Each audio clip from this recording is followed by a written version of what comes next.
Bonsoir, bienvenue à ma énième vidéo 2022. Et quand je parle de 2022, c'est parce que le temps passe, le temps presse.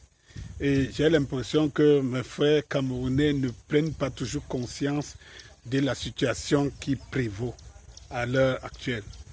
Eh bien, il y a une série d'événements qui se passent tous ces derniers temps, ce qui devrait nous interpeller. Jean-Jacques Rousseau disait, et il y a encore quelqu'un qui m'a rappelé ça lors de mon post ce matin, de cette citation, et il disait, lorsqu'un peuple abandonne sa liberté et ses droits, c'est qu'il est prêt pour l'esclavage.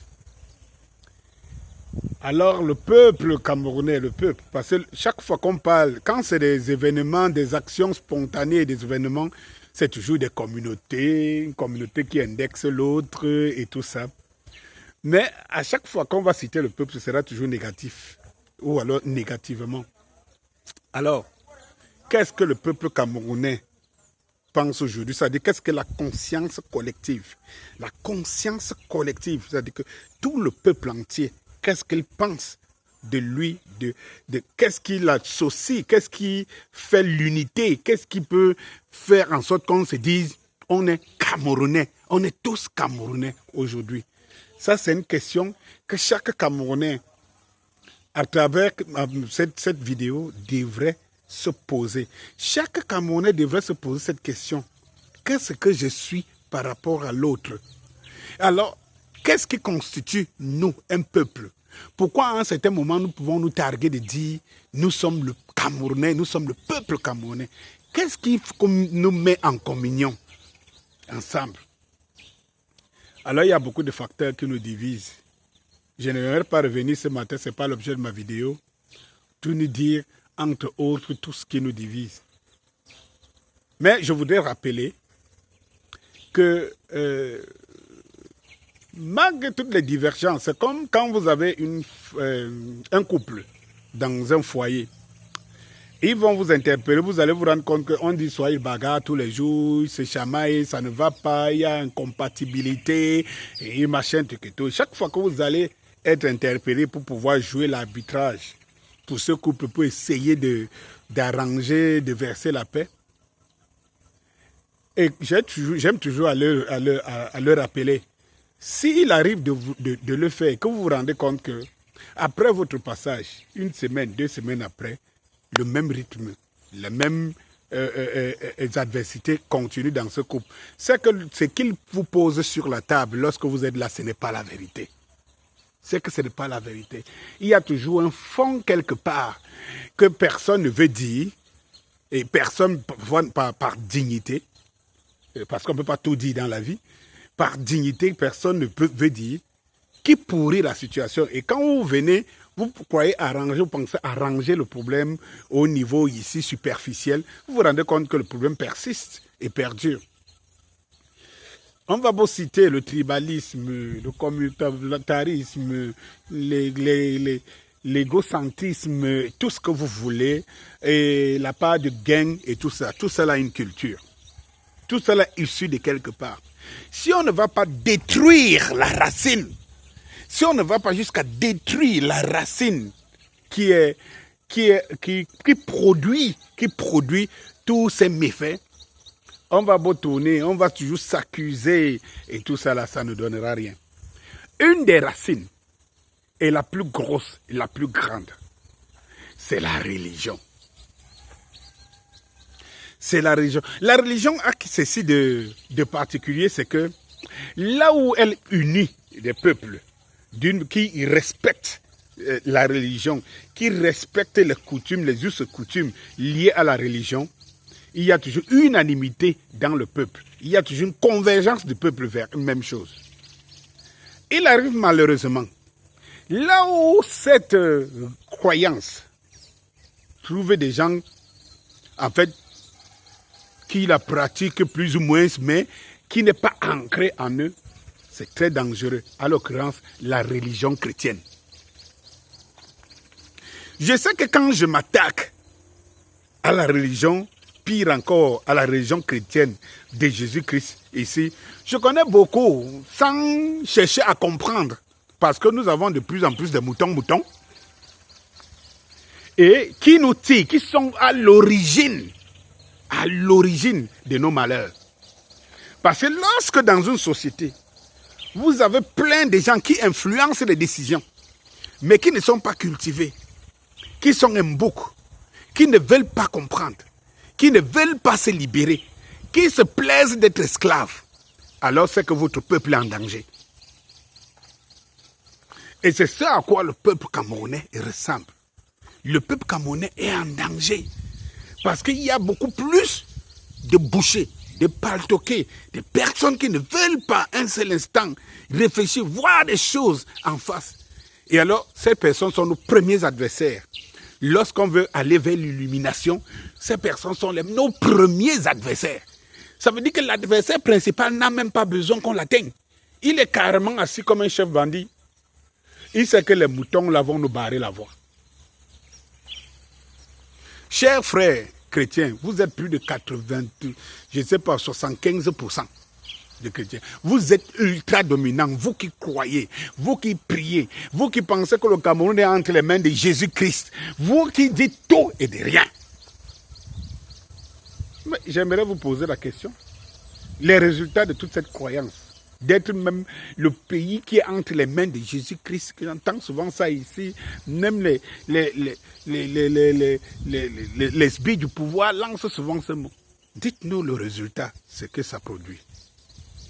Eh bien, il arrive que ça produise la gabégie, l'escroquerie, le vol à outrance, l'anarchisme, l'archaïsme, le mépris d'autrui, le manque de cohésion nationale, les guerres, l'effusion de sang, l'ésotérisme, la magie partout, la corruption généralisée. Eh bien, tout ce qui, mis dans un ingrédient, est un cocktail explosif pour une société que décrit Jean-Jacques Rousseau.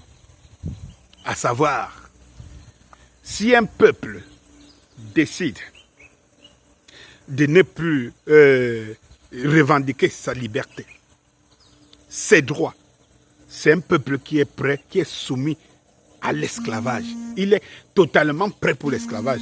Combien de personnes nous disent ici, dès qu'on dit passons à l'attaque, ils nous disent laissons les choses telles qu'elles sont. Dieu même va décider du jour et de marcher. Combien le disent? Combien?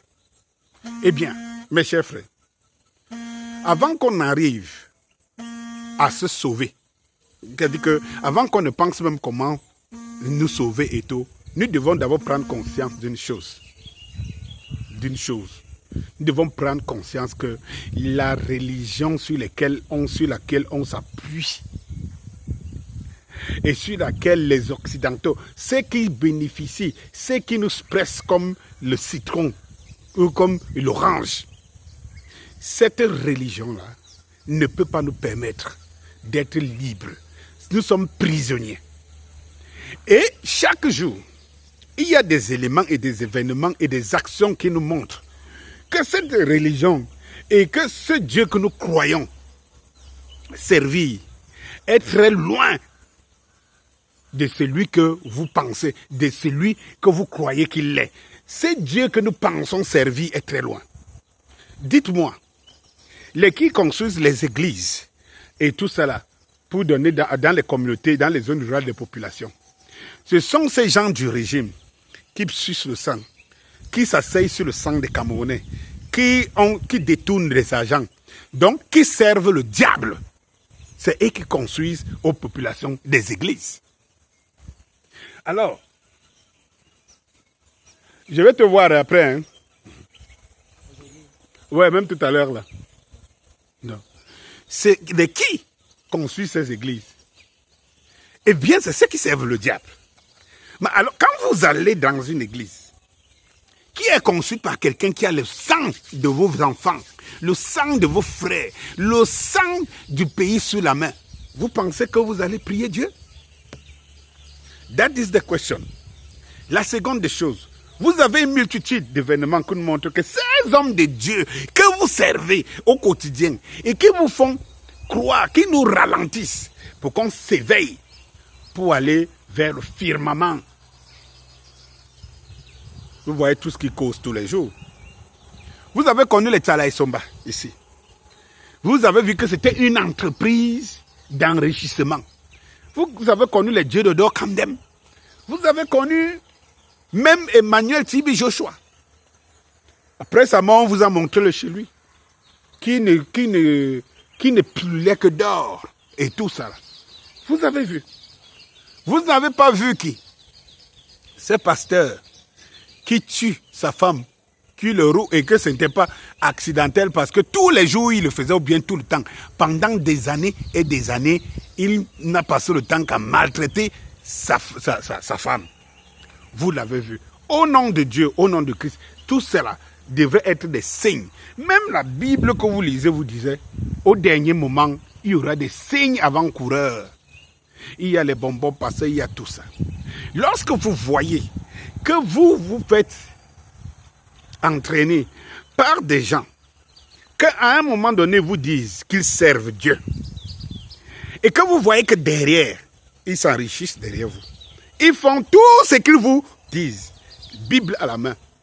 Tout ce qu'ils vous recommandent, Bible à la main, que la Bible dit, ils ne font rien de tout ça. Par derrière, ils jugent de ce qu'ils vous interdisent. Vous devez vous rendre compte que vous êtes dans ce qu'on appelle chez nous le ndem. Quand j'ai fini de le dire, pensons, tous les jours ça saute aux yeux, mais on ne comprend pas. Imaginons, pensons toujours que ceux qui nous ont amené la religion, les Occidentaux, ceux qui nous ont amené la religion, les Occidentaux, imaginez que quelqu'un qui t'a amené quelque chose avec l'idée de te tromper, de te voler, de te dépouiller, comment tu finis par s'accrocher à son stratagème, à l'élément par lequel il a réussi à te tromper, à te spolier, à te tuer, à te rendre esclave, à te dominer. Comment tu peux, finalement, tu le sais, tu es conscient. Son histoire, lui-même il le dit, ton histoire le dit, les effets sont là. Comment toi peux-tu rester, compter sur dans ta survie, que tu survivras avec ce pourquoi on t'a rendu esclave et imbécile? C'est quand même terrible. C'est quand même terrible. Dites-vous, pourquoi ceux-mêmes qui ont amené ça, eux-mêmes n'en donnent pas une considération? L'homme blanc, l'occidentaux, surtout en particulier, est capable de décimer tout ton village s'il sait qu'il y a un bien pour entretenir ses enfants et sa petite famille, même pendant des générations. Il est prêt à tout te tuer. Au nom de quelle Bible? Au nom de quelle religion? Réveillez-vous, mes frères, réveillez-vous!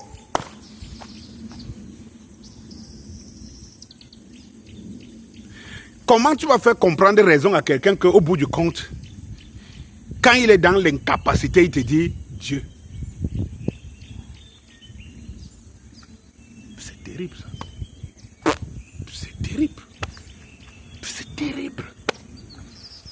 Mais de quel Dieu tu pries, mon frère? De quel Dieu tu parles? De quel Dieu tu parles, ma soeur?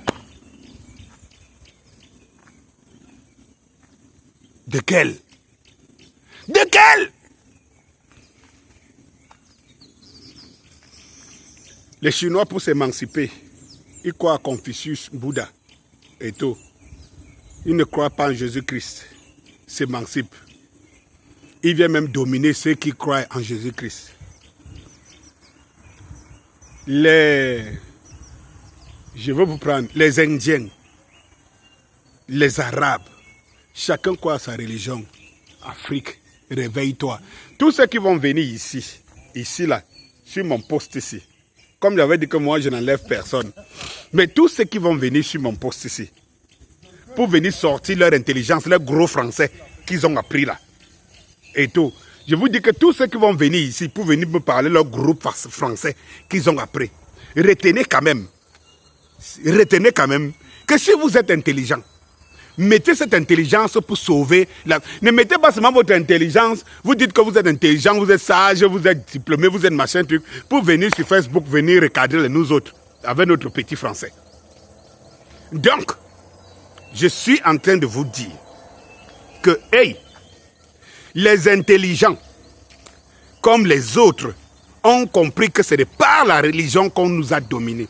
L'Afrique est le seul continent qui n'a pas son Dieu. L'Afrique est le seul continent qui n'a pas son Dieu. Il y a un problème. Et les autres, qui s'agrippent sur leur conseil spirituel et tout, on voit ce que ça donne. Mais comment pouvez-vous expliquer, dans un monde où on a écrit la logique, on a écrit l'illogique, on a écrit la raison, comment pouvez-vous expliquer que nous sommes sur la bonne route alors que nous sommes les Dermankongo, comme on nous disait quand on était à l'école, les derniers de la classe dans cette société créée par le bon Dieu, dans cette nature créée par le bon Dieu. Nous qui croyons donc tant à Jésus-Christ, nous sommes les derniers. La religion de Jésus-Christ est-elle une religion de pauvres, qui a servi les gens, qui rend les gens esclaves et tout ça? Je suis désolé. Je suis désolé. Croyez, continuez à croire. Et moi, ce qui m'énerve, c'est que dans une société comme la société camerounaise, quand vous voyez le nombre d'intellectuels, des gens intelligents, et que vous vous rendez compte que ce nombre d'intellectuels n'arrive pas à inverser la tendance, bien que connaissant la vérité, vous vous dites, mais qu'est-ce qui ne va pas? C'est ce à quoi on est buté, mes chers frères. Et quand on parle de religion, il n'y a pas une religion qui divise, qui est autant divisée et qui divise comme la religion chrétienne. Et voir que nous sommes à 80% de chrétiens, vous vous posez la question de pourquoi on est autant divisé. On est tant divisé. Vous connaissez au nom de la Bible, au nom de la même Bible, combien d'obédiences religieuses existent? Au nom de la Bible, combien d'obédiences religieuses chrétiennes existent qui ne s'entendent pas? Ce n'est pas notre issue, ce n'est pas notre sortie. Ce n'est pas notre sortie. Eh bien, le colon nous tiendra toujours. L'homme blanc, plus faible que nous, mais qui ne se laisse pas emporter sur des croyances, il fait utiliser ses croyances ailleurs, pour ses intérêts. L'occidental, ou bien les occidentaux, ont toujours exploité la religion pour qu'elle les produise à des fins, pour des intérêts. Et nous, la religion, elle nous tue. Elle nous tue. Ceux qui la servent. Quand vous voyez quelqu'un qui prétend servir une cause qu'il ne lui-même ne respecte pas. Et Tibi Joshua était riche. Et je vois, il est mort jeune. Je ne sais pas pourquoi, lui, le sauveur de l'humanité, Dieu l'a rappelé sitôt. Pour aller faire quoi à côté de lui? Pour aller faire quoi à côté de lui? Cela veut dire qu'il n'avait rien de superficiel, de surnaturel et tout. Il a succombé comme toi et moi. Nous pouvons succomber demain. Et tous ces pasteurs qui grossissent les femmes des gens, les filles des gens, et tout, fuient ici. Et tous ceux-là qui font mourir les gens en leur faisant croire qu'ils causent avec Jésus-Christ. Et quand je vois ces imbécilités dimanche passé, où quelqu'un prend encore une sculpture de blanc, et tu vois les noirs en train d'embaumer la sculpture de blanc et en pleurant. Ils disent qu'ils sont en train de pleurer l'enfant Jésus. Et j'ai compris pourquoi